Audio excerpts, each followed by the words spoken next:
Tonight, a man who spent 27 years in prison for a Minneapolis murder he always said he didn't commit could soon be vindicated. This afternoon, the Hennepin County attorney announced new information that could lead to Brian Hooper's exoneration.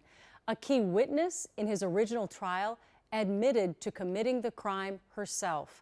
Lou Raguse leads us off with tonight's top story. The crime shocked and angered the city. They're just terrible. Ann Prasniak, a beloved 77-year-old woman known to neighbors as Miss Ann, found murdered in April 1998, her body hidden inside a closet in her own apartment. Her apartment on Park Avenue south of Minneapolis had been taken over by drug users. One of them, 27-year-old Brian Hooper, was charged with murder. Miss Ann died while he got high, the headline said.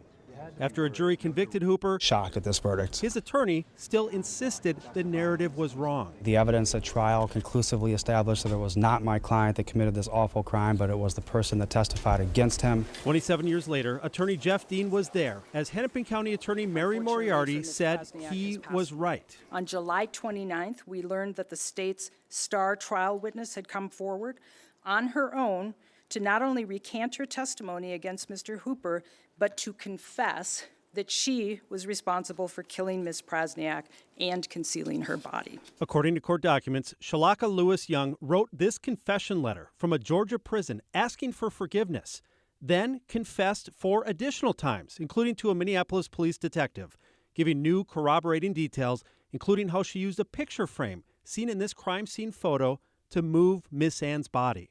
I will say she also expects to be charged with murder.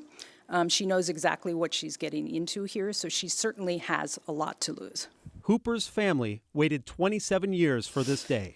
27 years of missed birthdays, missed milestones, holidays. 27 years of lost opportunity and time that we can't get back.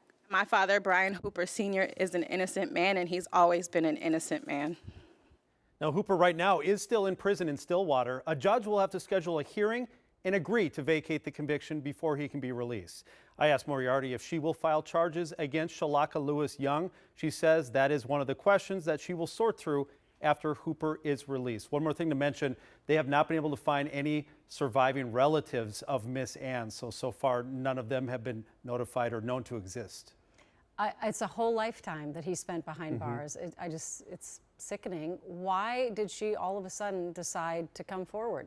Well, she's very adamant that she has found God and that is a major reason. And also, she says that she is sober for the first time in her life. In all of her confessions, she talked about how she's always been addicted to drugs and alcohol. And when she went to prison down in Georgia for an assault, that's when she got sober for the very first time. Wow. All right. Thank you, Lou.